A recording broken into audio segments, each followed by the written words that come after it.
కంగారులు మళ్ళీ పడ్డారు. నిశాంక అజేయ శతకం, నిశాంక అజేయ శతకంతో పాటు మాత్రమే క్యాచ్ కూడా పట్టాడు నిన్న. ఇది అంటే మనం ప్రస్తుతం IPL world cup 2020 world cup ఉంది కాబట్టి T20 వరల్డ్ కప్ దానికి సంబంధించి మనం కాస్త చూసుకుంటే సూపర్ 8లో శ్రీలంక పల్లెకేలే.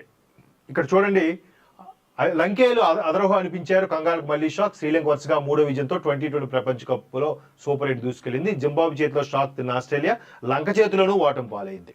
4 సార్లు వరల్డ్ కప్ సంపాదించుకున్న ఆస్ట్రేలియా ఈ విధంగా కంగు తినడం అనేది ఒక విధంగా క్రికెట్ ప్రేమికులకి ఒక సంతోషకరమైన వార్త. ఆస్ట్రేలియా ఇంటికి వెళ్ళి, ఎందుకంటే ఆస్ట్రేలియా వాళ్ళు మంచి ప్లేయర్స్, మంచి ఎక్స్ట్రాడనరీ ప్లేయర్స్ ఒప్పుకుంటాను, కానీ వాళ్ళకి స్పోర్టివ్నెస్ లేదు. గెలిపోవటం సహజం, ఎప్పుడు మేమే గెలవాలంటే ఎట్లా? ఓడిపోతే మాత్రం భరించలేరు, తట్టుకోలేరు. ఎక్కడ ఓడిపోతాను భయంకి మైండ్ గేమ్ ఆడుతాడు. ముందు రోజు ప్లేయర్ల మీద విమర్శలు చేయడం, పర్సనల్ ఇష్యూస్ మీద మాట్లాడు, ఇవన్నీ చేస్తారు. సో అటువంటి ఆస్ట్రేలియా ఇంటికి వెళ్ళిపోవడం అనేది క్రికెట్ ప్రేమికుల్లో చాలా మందికి ఇష్టమైన అంశంగా చూడొచ్చు.